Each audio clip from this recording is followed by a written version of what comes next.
Davido has just dragged one of Nigeria's most closely watched elections into an international spotlight, and this time he is calling directly on Donald Trump.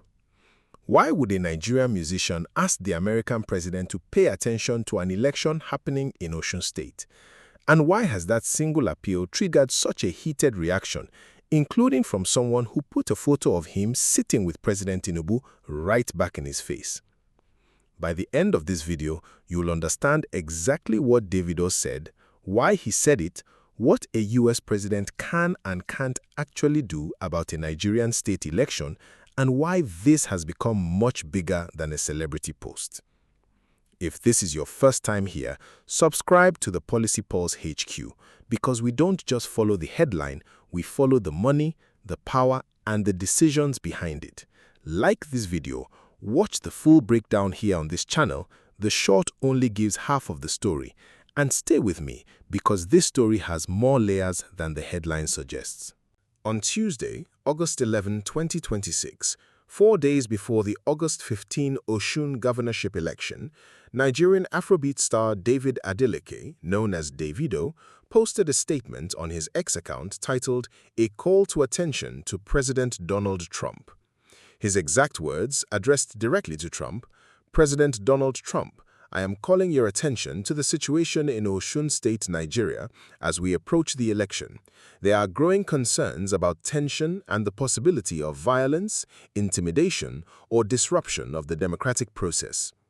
He continued, "I appeal to the United States and the international community to pay close attention to the election and encourage all relevant authorities to ensure that every voter is protected and every vote is respected. We do not want bloodshed, we do not want intimidation, we want peace, transparency, and a free and fair election." Multiple outlets frame this consistently. Davido was calling on the US government and international community to monitor the election and press Nigerian authorities to protect voters, not asking Trump to intervene directly in vote counting or results. According to Premium Times, Davido had hinted at this days earlier during a live stream with content creator Carter Efe, saying he would seek Trump's intervention specifically if the election were rigged, and that he would escalate by taking his protest to the White House and informing other influential global figures. Premium Times also reports that 6 days before the Trump letter, Davido had appealed to an unnamed politician from Imo State to allow a free and fair election there too, suggesting this Trump appeal fits a broader pattern of him speaking out on election integrity, not a one-off.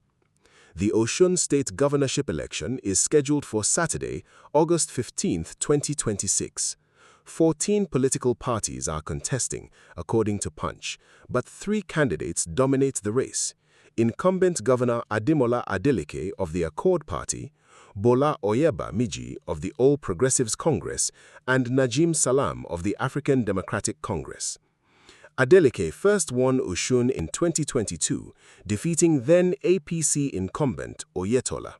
He's now seeking re-election, this time not as PDP, but on the Accord Party ticket. Here's the context viewers need. Governor Adeleke is Davido's uncle, and according to Premium Times, Davido isn't just a supportive nephew posting from the sidelines, he leads the youth campaign mobilization team for Adeleke's re-election bid. That's a formal campaign role, not just a family relationship. It matters for how you read everything else in this story, and we'll come back to it. Davido has campaigned openly and at times sharply.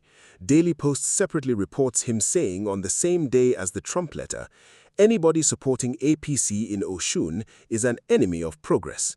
That's active partisan campaigning alongside the appeal for international attention. This is one of the biggest questions in the story, and there's no single confirmed answer. So let's lay out the real possibilities, clearly labeled as analysis, not fact.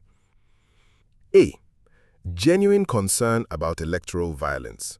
Given the documented security situation in Osun right now, which we'll detail shortly, a call for international attention is not an unreasonable response to real reported risk.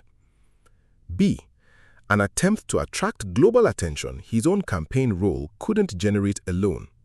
As mobilization lead for his uncle's re-election, more international eyes on the process could work in his uncle's favor if it deters rigging or violence against Adeleke's side specifically. C. Political pressure aimed at Nigerian authorities. By invoking a foreign head of state, Davido may be trying to pressure Nigerian security agencies and INEC to act more visibly, using international scrutiny as leverage domestically. D. Celebrity activism consistent with a pattern. His earlier appeal on behalf of Imo State and his live-stream comments with Carter Efe suggest this isn't isolated. It may reflect a broader, ongoing posture on election integrity across multiple states. E. A genuinely controversial move regardless of motive. Appealing directly to a foreign president about a domestic state election is, on its face, unusual, and that alone has generated backlash independent of whether his underlying concern is sincere. None of these are mutually exclusive. It could easily be A, B, and D simultaneously. What we cannot say is which one, if any, is the primary motive. That has not been stated by Davido himself beyond his own public explanations, which we'll get to next. Let's be precise here, because this is where a lot of public conversation gets confused. A US president or the State Department can issue public statements expressing concern about election conduct in another country. The US government can fund or support international election observation missions through organizations like the National Democratic Institute or IRI. Diplomatic pressure can be applied through embassy statements, visa consequences for individuals implicated in violence or rigging, or public commentary that shapes international media coverage. It's soft pressure, not hard power. On the same day, August 11th, Davido publicly defended his appeal after an ex-user identified as Aika Nation challenged him, sharing a photo of Davido seated with President Bola Tinubu and asking, "If Trump is your president, who is this?" Davido's response, verbatim, "He is my president too. I get dual citizenship. Any problem?" This confirms something important for context.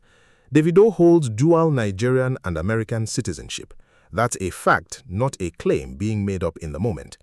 Dual citizenship among prominent Nigerian entertainers, especially those with US-based family or education, is common and well documented. His US citizenship gives him a genuine, legitimate personal stake in addressing the American president. He's not a random Nigerian appealing to a foreign leader with no connection. Trump genuinely is, in a legal sense, his president too. Combined with his stated concern about violence, this is a defensible use of his platform to seek protective international attention. Nigerian elections should primarily be protected by Nigerian institutions, INEC, the police, the judiciary, and normalizing appeals to foreign heads of state over domestic elections could be seen as undermining confidence in those institutions or setting an odd precedent. Critics may also point out that Davido's family connection to Adeleke means his intervention, however framed as neutral concern for democracy, comes from someone who has a direct personal and political stake in one side winning, which doesn't make his concern insincere, but does mean it isn't neutral. This is a genuinely three-way contest. Adeleke, PDP, seeking re-election; Oyebamiji, APC, backed by former governor and current federal minister Boyeka Oyetola, and Najim Salaam, ADC, who received a notable boost when former Vice President Atiku Abubakar and Oyetola's predecessor, former Governor Ralph Aregbesola, personally rallied in Osogbo on his behalf, urging voters to reject the APC. Both sides are trading serious accusations. Adeleke has accused Oyetola of plotting to manipulate the poll. Separately, Muslim leaders and roughly 500 members of the deaf community publicly endorsed Oyebamiji, and one speaker at that event said explicitly, "We are purposely here regarding President Bola Tinubu. The presidential election is close now, and the foundation has to be laid," tying the Osun race directly to APC's national 2027 positioning. That single quote is worth sitting with. It confirms from inside APC's own campaign activity that this race is being treated as more than a state contest. It viewed as groundwork for the 2027 presidential election. Security concerns in Osun ahead of this election are real and independently documented, not just Davido's personal claim. IPAC National Chairman Yusuf Dantele publicly warned politicians this week, "You can't kill people you want to govern," condemning what he called rising cases of electoral violence, vote buying, and use of state institutions to intimidate opponents. 15,000 policemen have been deployed across the state. A figure Punch and Opinion Nigeria both report has triggered mixed reactions, some seeing it as necessary protection, others warning it risks militarization of the process. This is important. Sources gave different numbers, and we have not independently confirmed either figure beyond what's reported. Opinion Nigeria reports that APC and Accord Party jointly claim a combined 18 party members killed during the campaign build-up. Separately, a longer window assessment from Yaga Africa's Election Observation Project covering 2025 through June 2026, not just the immediate campaign period, recorded 34 known fatalities across incidents in that broader time frame, according to reporting from a political and security context analysis shared with stakeholders including INEC and the ICPC.